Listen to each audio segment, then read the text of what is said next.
Hi guys, welcome back to Riddler Gaming. Today we're going to start a new series. This is one of my favourite games of 2012.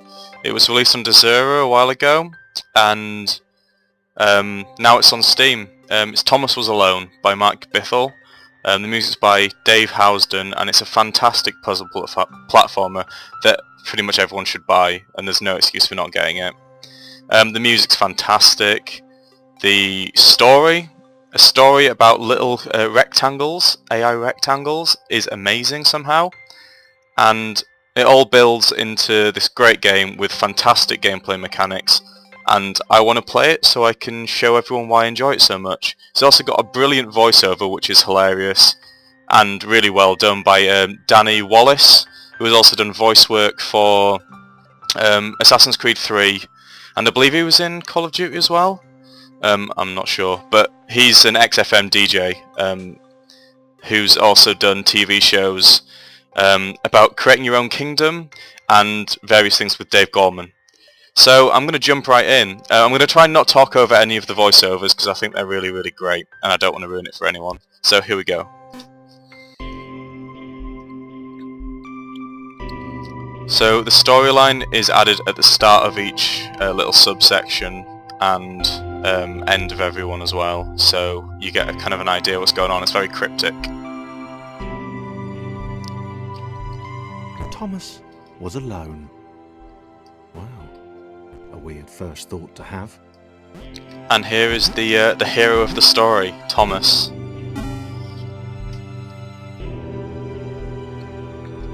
To get to the end of the levels, you just get into those white little cubes. Thomas decided to start listing his observations for posterity. He's a smart little rectangle, 1. is Thomas. The whole alone thing. 2. Portals. They led somewhere. He'd yet to work out where. 3. Falling. Thomas was absolutely fantastic at falling. He was almost as good at falling as he was at observing. He's a smart rectangle. He can do two things at once. Okay, interesting. Thomas couldn't fall past this block. Think, damn it, think! What if there was some kind of inverted fall? Some way to... what's the word? Jump. It worked! Wow. Thomas had solved the great inverted fall mystery. Whee! This is kind of the tutorial, obviously. A big jump. But Thomas noted there was no real danger in missing it. The world didn't want him to fail here. It was pushing him, but gently. He's very good at observing. Whee!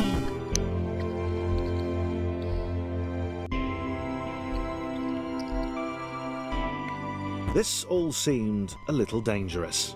The world was not to be trusted. It was unstable, and it seemed to Thomas that it could let him down at any moment.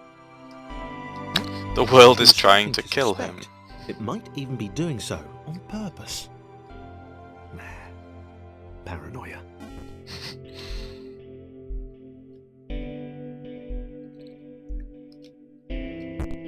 Thomas wondered whether the portals were actually taking him anywhere.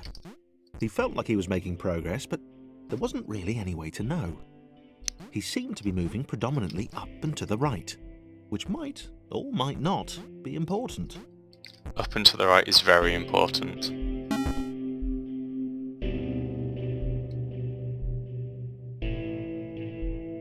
It might have been paranoia again, but Thomas could have sworn the world was becoming more complicated.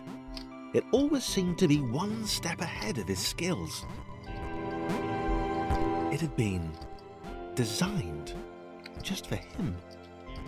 He wondered why. Oops, sorry. I cut that one too short. I thought it was the end. Something about the boiling, toxic, glowing water intimidated Thomas. He didn't like it. He certainly didn't want to swim in it. I think he does want to have a swim. He made another mental note. Oh. 4. Water. Not good. To be avoided. Well, at least he's learning. As AIs would do. The loneliness was getting to Thomas. No amount of observation or obsessive note-taking could combat that. Poor Thomas. He is alone. All alone in a world of rectangles and cubes, and jumping, and observations. He is good at jumping though. Very good at jumping.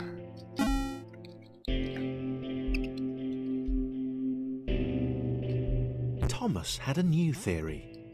The world was training him. He could feel himself getting smarter. There was the mental list to consider. Over the minutes and seconds since his spontaneous generation, he'd become a pretty skilled jumper.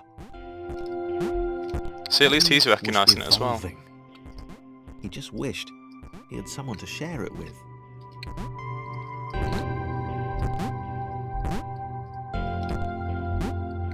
Come on, let's go. Stupid world, trying to stop us from reaching our goal.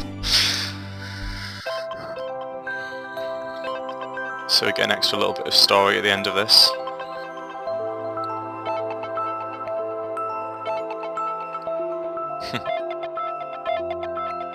So yeah, more than one AI has been spawned by a little error. What an accident. Chris took an immediate and deep dislike to the skinny red rectangle. Who the hell did this Thomas think he was? Chris is a dick. Chris is the little square, little orange square. He can jump a lot less high, yeah. Pretty sure that's terrible English. So you have to jump him off Thomas to get to the exit. So we'll do that. And both of the two squares, cubes, whatever you want to call them, the AIs have to be on their portal to finish the level. This music's so fantastic. Chris had been doing fine. He wasn't the highest jumper, but he'd held his own. He'd even been graceful at times. Somehow I don't quite believe that. Actually, not technically graceful, probably the wrong word, but you know, fine. There was that skinny little runt leaping about like he owned the place. He's a very jealous little square. But then he would be because he's all short and crap at jumping and being outshone. He was all alone until this point, and now Thomas has come along and showed him up, making him look like an ass. So let's jump Chris down here. He's good at falling though. Falling and being jealous are his specialities as a square. There we go. And now let's just get Thomas to where he needs to be. He's fine, he can jump. Whee! And there we go.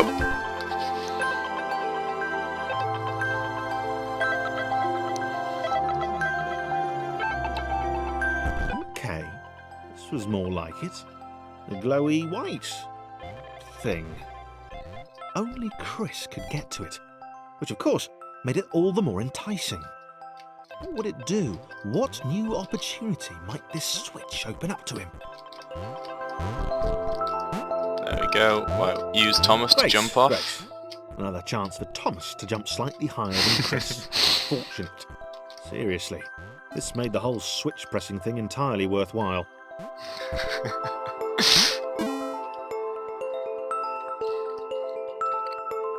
I am going to go on about the music the whole way through this game, by the way, guys, because it's just amazing. Was this good? Because on the surface, it did not seem good. Chris was pretty scared. Little Red seemed fine, happy to be on his merry little adventure. Chris couldn't shake the feeling that things had taken a significant turn for the worse since Thomas had joined him. The world's getting more and more tough. He'd been able to piggyback his way to ever so slightly higher platforms, but where had that got him? Well, to ever so slightly higher platforms, which was sort of his point. Fucking Chris, he's an idiot. I think Thomas is slightly naive in this. He comes across as the newly spawned, completely naive AI. Chris is very cynical, very bitter. I love the fact they've given personalities to these just little blocks. It's great.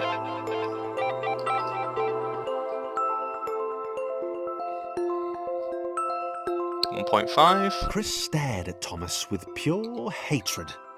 He seemed so very happy at their situation. Friends together, a brave fellowship of quadrilaterals on a quest for greatness. That would be fine. But it was all the obvious observation that Thomas was doing which grated. Every time they saw something vaguely new, Chris would hear a satisfied little from the vaulting idiot. That would get a little annoying. Portal would split them up, if only for a few levels. Alright, I think we have to leave Chris there, because there's no way he's getting up here. Hopefully there's another switch. Oh wait, I'm not sure actually. I can't remember. The puzzles get gradually harder as you'd expect for any game, but they're brilliant. They're really, really well done. Really intelligent little puzzles. Yeah, I've got a feeling I've got to go back for Chris. Damn it. Could just leave him. Oh, have I just got stuck? Wow. Well, that's just fantastic. I think I have to restart this level. Unless Chris can get down here on his own. Oops. He might be able to. He's not that bad at jumping. Yeah, he's quite bad at jumping. God damn it. Come on, Chris, you little shit. I'll stop being mean to him. I'll just make him more bit. Ah, there we go. Ah, he can make it, it's fine. He's alright. He's not as useless as I previously thought. There we go. Both through. We'll let Chris finish first, just so he's happy. He can live with himself. Here we have John. John knew. He knew that this was his chance. A moment to shine. This was game day. John is a slightly, I don't know, full of himself, kind of like desperate to please everyone rectangle, and we'll look more into his story in the next part. So thanks for watching, guys. That's all for this one. Let me just jump up and finish. Boom, there we go. Right, see you later, guys.